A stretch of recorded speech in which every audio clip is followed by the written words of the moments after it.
was the interview with Nissar Hussein. That was good. It was done, I think, last year, and it highlights the persecution of Christians happening in the United Kingdom that the British state doesn't want to acknowledge. And it is a problem that is only going to grow if we Christians don't assert ourselves. But if we assert ourselves, then the state will take notice. It is I'm just seeing this, like it is the need for Christians to stand together in unity with our persecuted brethren who are suffering. Nissar Hussein, for those of you that don't know, was a Muslim living in the north of England. He was fully integrated into the Muslim community. He had Muslim neighbors, got on friends with the Muslim owner at the shop down the road. But then him and his family, all of them became Christians, thanks be to God. They saw the light. And they had the courage of their convictions to become Christians. And then from that point forward, their neighbors who were their friends previously became their enemies. They were the Muslim community that they lived in. Many of those Muslims turned against them. And this developed into harassment, vandalism.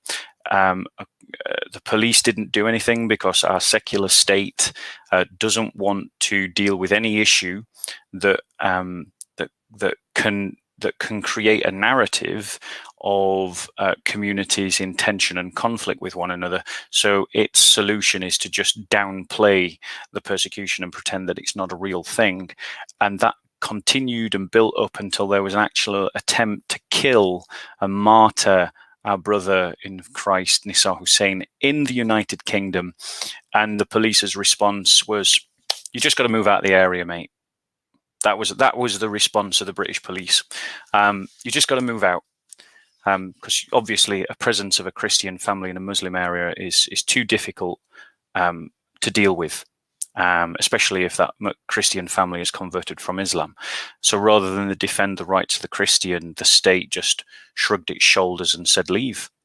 And now they're being supported by a Christian group called the Barnabas Fund, which if you don't know about their work, I really encourage you to get in touch with them and to support them. And the thing is, brothers, sisters, no one is coming to help the church. No one's coming to help the church in Nigeria. No one is coming to help the church in Armenia. I mean, right now, because of the disproportionate wealth of Azerbaijan over Armenia and the failure of the Russian Orthodox Church to call for the defense of Orthodox brothers in Armenia, because of the idolatry of nationalism, no one is coming to help those Armenian Christians. And so we Christians need to recognize that no one is coming to our help.